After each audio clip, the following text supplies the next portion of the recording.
हाय। नमो तस्से भगवतो अरहतो सम्मा संबुद्धस्से। गब्बं मे के उपपञ्जन्ति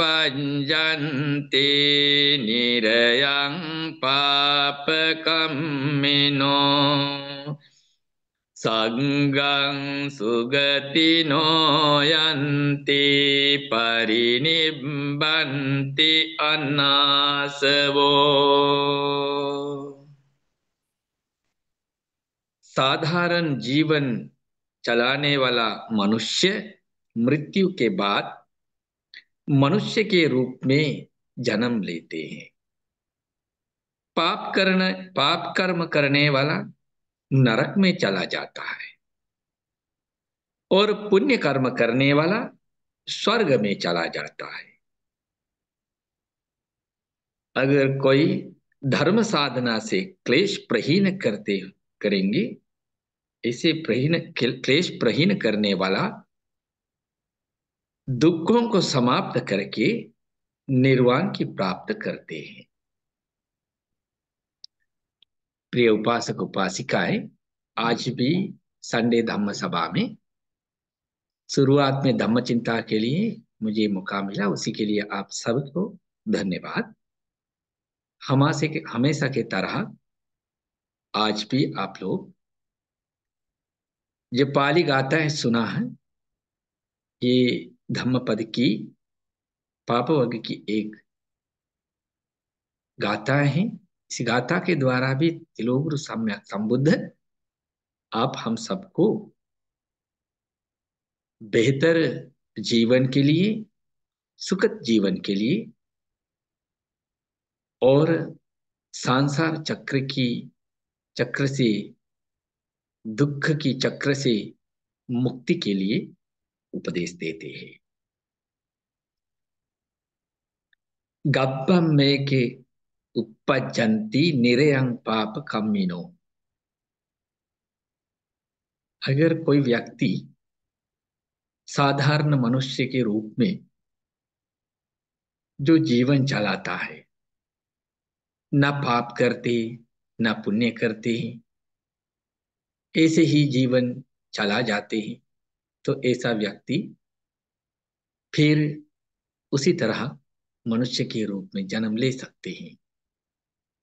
लेकिन मनुष्य के रूप में जन्म लेकर कोई बुरा करते हैं, पाप करते हैं, गलत करते रहता है, तो उसी दुष्कर्मों का परिणाम के रूप में मृत्यु के बाद वो नरक में चला जाते हैं। और कोई व्यक्ति मनुष्य के रूप में जन्म लेकर वो अच्छा काम करते, पुण्य की काम करते, कुशल की काम करते, तो ऐसा व्यक्ति मृत्यु के बाद स्वर्ग में चला जाते हैं। और अगर कोई मनुष्य के रूप में जन्म लेकर जो साधना करते हैं और धम्म को समझने का प्रयास करते हैं, कोशिश करते हैं, जो धर्म की धर्मचारी जीवन जो चलाने वाला क्लेशों को अगर समाप्त करते हैं, जो साधना के द्वारा, विपස්සना के द्वारा, जो हमारे भीतर सभी बुराई हटाकर पवित्रता को जो बढ़ाएंगे, क्लेश प्रहीन करेंगे, समाप्त करेंगे, तो ऐसा व्यक्ति निर्वाण की प्राप्त कर लेते हैं, दुख को समाप्त कर लेते हैं। यही आज का धम्म चिंता, धम्म उपदेश हम लोग के लिए भी, हमारा सांसारिक जीवन से मनुष्य मनुष्य के रूप में नहीं, मनुष्य मनुष्य के तत्व से ऊपर उड़ने के लिए और मनुष्य के सांसारिक दुखों को अंत करने के लिए इस गाथा के द्वारा हम लोगों को उपदेश मिलते हैं। हमारे हमेशा की तरह इस गाथा के पीछे भी एक घटना है, कथा है, वो भी सुनाएंगे। सम्यक संबुद्ध के समय में एक मणिकार व्यक्ति थे। वो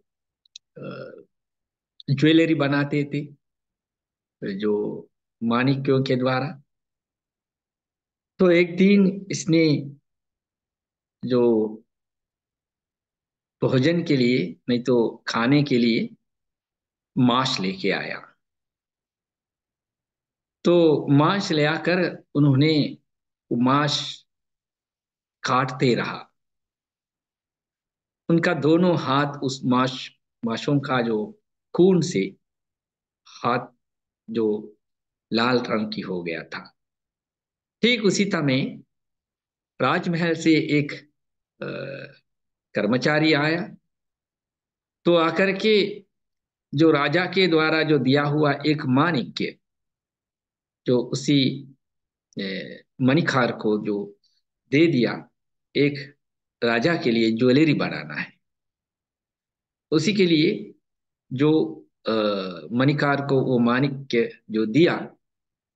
तो माणिक्य ने क्या किया, अपना खून से भरी उसी हाथ से उस माणिक्य को लेकर फाश में रख दिया।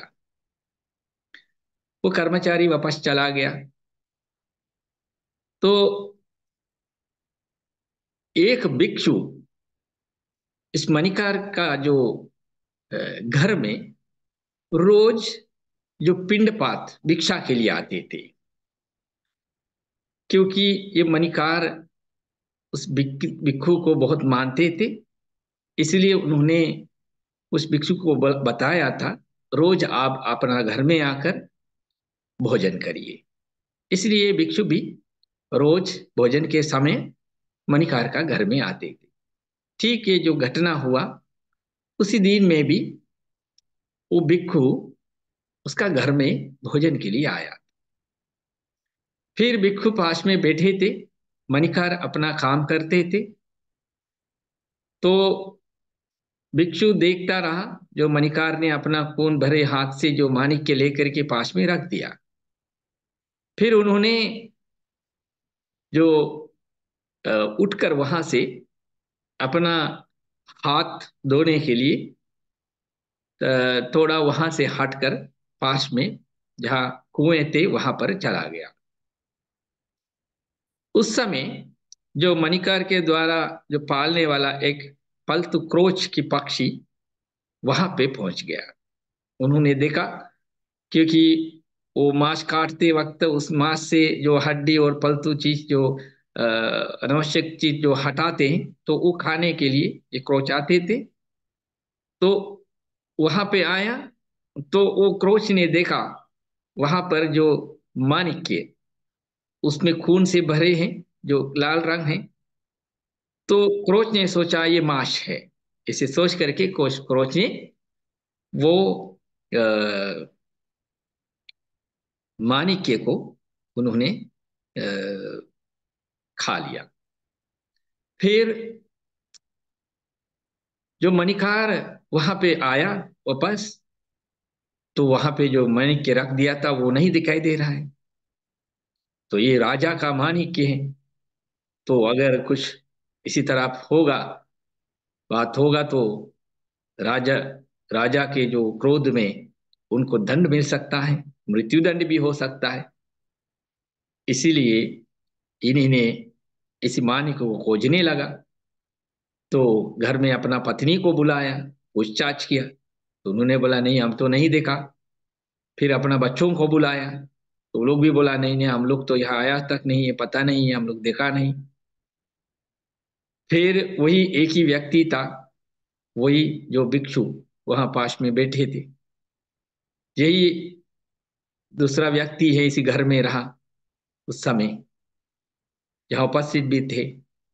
तो मणिकार ने जो भिक्षु से पूछा, क्या आपने ये माणिक्य लिया है कि नहीं। लेकिन भिक्षु ने देखा क्या हुआ, ये माणिक्य को जो पक्षी ने ग्रहण कर लिया। लेकिन भिक्षु को अभी सच बोल नहीं सकता है, अगर सच बोल दिया तो वो ये भिक्षु सोच रहा है अगर हम बोलेंगे तो मणिकार ने जो पक्षी को मार मार देगा। मार के उसका जो माणिक्य पेट से निकालेंगे। ऐसे होगा तो उसी पाप में पाप का हिस्सा मुझे भी आ जाएगा। ऐसे सोचकर भिक्षु कुछ नहीं बोल रहा है। फिर मणिचोर बहुत गुस्सा हो गया, तो ये भिक्षु कुछ बोलते ही नहीं है, यही लिया होंगे, ऐसे मांग करके फिर मणिचोर ने आखिरी में क्या किया, एक रस्सी ले करके जो भिक्षु को हाथ पैर बांध दिया। बांध करके एक डंडा ले करके पीटने लगा। जब भिक्षु पीड़ित थे उससे, लेकिन तब भी अपना शील की कारण, जो अ, पानातिपाता, जो प्राणघात जो शिक्षा, जो टूटने के कारण उन्होंने सच नहीं बोल रहा है, ऐसे सोचकर उन्होंने चुप रहा है। लेकिन वो जो पीड़ा सहन रहा है, आखिरी में उनका जो वध के कारण, मतलब वो पिटाई के कारण उनका शरीर से खून निकलने लगा। जो खून बहते जा रहा है अभी जमीन पर, ये खून देखकर दोबारा वो जो पलतू क्रोच ने पक्षी दोबारा वहां आकर के वो खून पीने लगा। ये जो अपना जो मणिकार ने ये पक्षी देख करके ये भी परेशान के लिए यहाँ आया करके उनको बहुत जोर से लात मार दिया। इसी प्रहार से वो अ, पक्षी जाकर गिर गया। फिर वो मर गया। फिर ये घटना जो भिक्षु देखते रहा, तो भिक्षु ने मणिचोर से अभी आवाज उठा करके पूछ रहा है मणिकार से, क्या ये पक्षी मर गया है? फिर मणिकार तो बहुत गुस्से में है। गुस्से में उन्होंने हाँ वो मर गया जो जवाब दिया। तुमको भी यही हल होगा अगर सच नहीं बताएगा, ऐसे करके डांटने लगा। तो भिक्षु ने पता लगा अभी तो पक्षी मर मर चुका है, उसमें तो मेरा कुछ लेना देना नहीं है। तो फिर भिक्षु ने बोला, आपका जो माणिक्य है वो इस पक्षी का पेट में है। इसने ग्रहण कर लिया। फिर मणिकार ने जो एक चाकू लेकर के उस पक्षी का पेट काट करके देखा, तो माणिक्य उसका पेट से निकल गया, मिल गया। फिर जो मणिकार कांपने लगा, गुस्से में उन्होंने क्या गलती कर लिया। एक भिक्षु को इसी तरह हिंसा किया। ये श्रद्धावान थे, लेकिन तब भी जो जल्दी में गुस्से में इसी तरह बहुत घोर पाप किया। बाद में इनको इसका परिणाम को दिमाग में आने लगा, तो उन्होंने भिक्षु के पैरों पर गिरकर उस समय जो माफी मांग रहा था, जितना भी उनको जो पिटाई हो रहा था, तो उस वहां पे जो अपना पत्नी आकर के रोकने का कोशिश भी किया था, लेकिन उस समय जो मणिकार ने पत्नी का बात भी नहीं सुना। पत्नी को भी डांट कर हटा के ये इसी तरह उनका एक्शन था। इसीलिए अभी इनका जो गलती है उसी के लिए माफी मांग रहा है। तो भिक्षु ने बोला, ठीक है, ये ये आपका केवल गलती नहीं है, तो ये हम आपको माफ माफ कर देंगे, क्योंकि ये संसार है, ऐसा ही है। ऐसे सोचकर भिक्षु तो हमेशा करुणा भरित थे, तो इसीलिए जो मारपीट किया तब भी भिक्षु ने बोला, हम आपको माफी करेंगे, आपको माफ करते हैं। फिर जो मणिकार ने जो भिक्षु से याचना किया, अगर ऐसे हैं तो आप हमारा घर में जो प्रतिदिन भोजन में आ रहा है, आप अखंडित हमारे घर में अभी फिर भी भविष्य में आएगा क्या? भिक्षु ने समय बताया, लेकिन हमको इस पर आपको वचन नहीं दे सकता है, क्योंकि एक भिक्षु एक जगह पर इसी तरह अटल रहेंगे, खड़ा रहेंगे नहीं तो किसी एक घर पर भिक्षु इसी तरह अपना जीवन के लिए जो भिक्षा के लिए आएंगे, तो इसलिए इसे ही घटना हो सकता है, हम नियंत्रित हो जाता है। इसलिए जो बुद्ध की उपदेश है, हम घर घरों में जा करके, नहीं तो अलग अलग लोगों से जो मिलने वाला भिक्षा से हमारा जीवन चलाना है।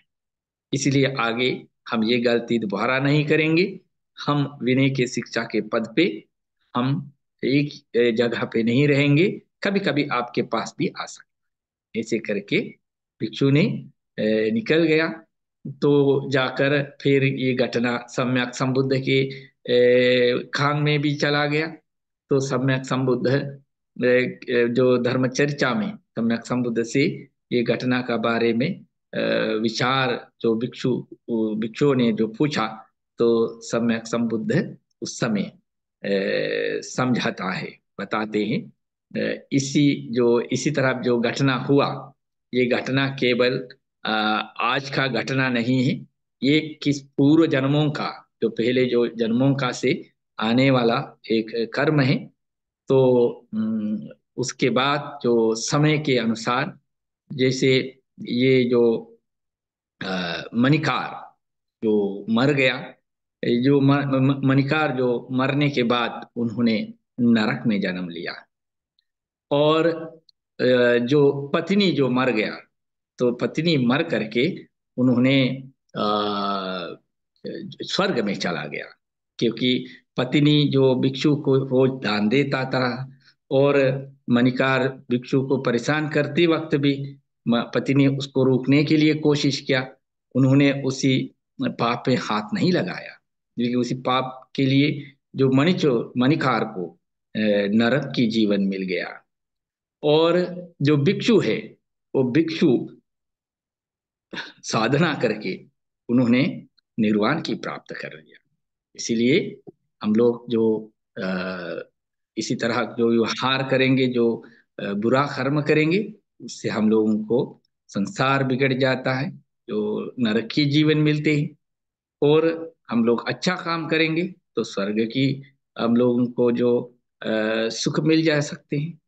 और धर्म की पद पर जा करके हम लोग प्रयास करके ये क्लेश समाप्त करेंगे, तो अ, दुख का अंत करके निर्वाण की प्राप्त हो सकता है। उसके लिए आप सभी लोगों को बुद्ध धम्म संघ के आशीर्वाद प्रार्थना करते हुए मेरा छोटा सा धर्म प्रवचन समाप्त करते, आप सबको शेष करके बौद्ध शासन में जितने बौद्ध धर्म प्रचार प्रसार के लिए योगदान दिया, उन सभी लोगों को शांति हो। महाबोधि संस्था के संस्थापक बोधिसत्व अनगारिक धर्मपाल जी से लेकर के जितना भी धर्म प्रचार प्रसार के लिए योगदान दिया, उन सभी लोगों को शांति प्राप्त हो। और तत्काल में वर्तमान में हमारे परम महासचिव परम पूज्य शिवली बंद जी से लेकर के जितना भी धर्म प्रचार प्रसार के लिए योगदान देते, उन सभी लोगों को भी स्वस्थ रहें, सुखी रहें और कल्याण होगा। अपना अपना जीवन का लक्ष्य प्रार्थना सफल हो और सबको कल्याण मंगल होगा करके प्रार्थना करें।